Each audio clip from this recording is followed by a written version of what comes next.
The transmission came without warning, jarring the peaceful routine of Earth's diplomatic court. Director Thomas Reed's face drained of color as he watched the footage.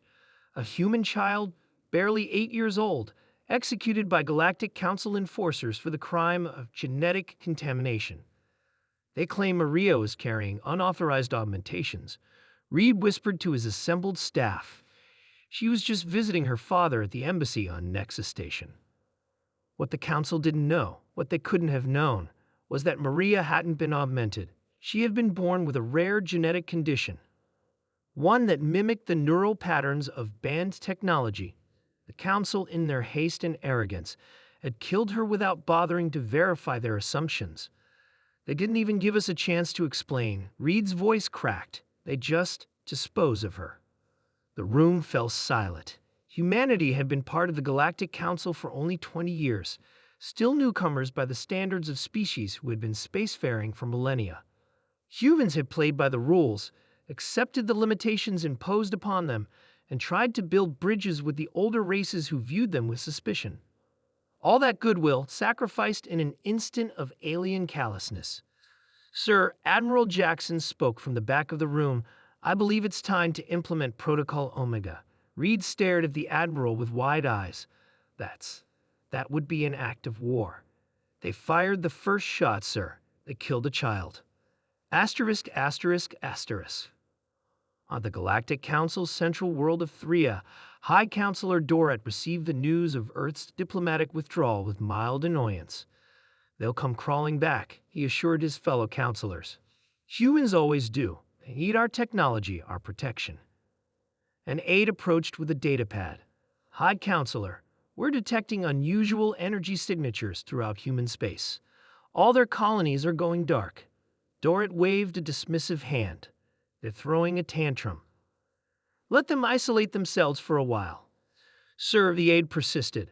Our long-range sensors are detecting movement from Earth's moon. What kind of movement? The entire far side appears to be opening.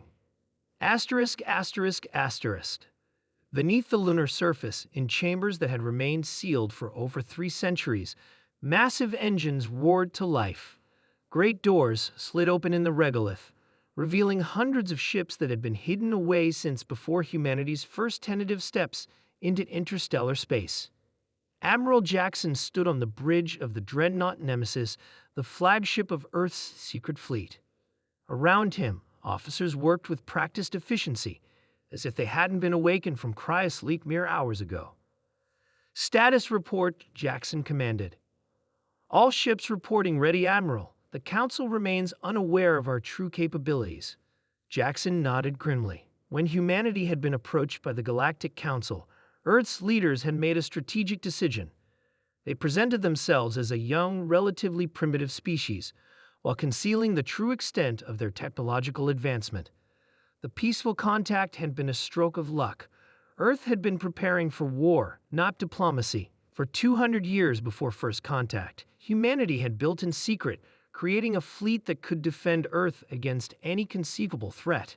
When the aliens came in peace instead, the fleet was hidden, its crews placed in stasis, waiting for a day they hoped would never come. Begin the operation, Jackson ordered. Remember our directive. Surgical strikes only. We target military installations and government facilities. No civilian casualties.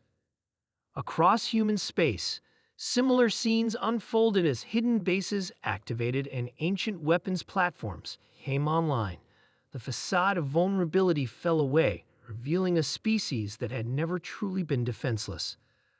Asterisk, asterisk, asterisk. The Galactic Council's military response was devastating for the Council. Their ships, considered the pinnacle of galactic engineering, found themselves outmatched by human vessels that seemed to anticipate their every move. Council weapons barely scratched human shields, while human weapons cut through Council defenses like paper. On the third day of what was already being called the Retribution, High Counselor Dorat found himself dragged from his palace by his own security forces. What is the meaning of this?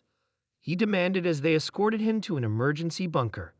The humans have taken Nexus Station, his chief of security informed him. 3 core worlds are under blockade. Our main fleet has been neutralized. Impossible. Dorat sputtered. They're primitives. A holographic projection activated in the center of the bunker, revealing the face of Director Reed. High Counselor, Reed's voice was cold.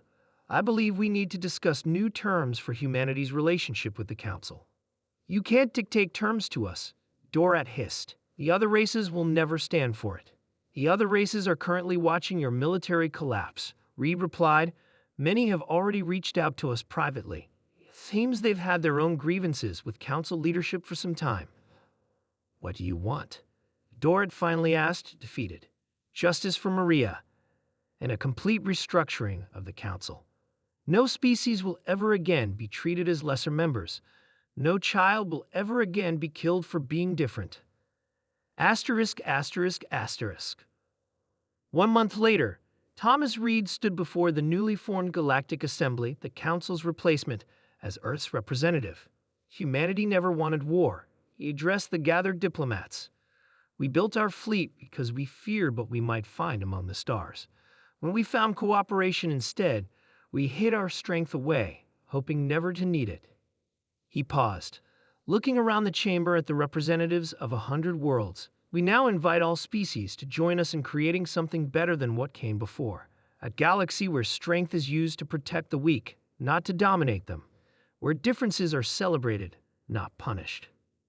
As the assembly erupted in applause, Reed thought of Maria. Her death had triggered a war, but perhaps it had also paved the way for a more just galaxy. In her memory, humanity would ensure that the new order they had helped create would never repeat the mistakes of the old.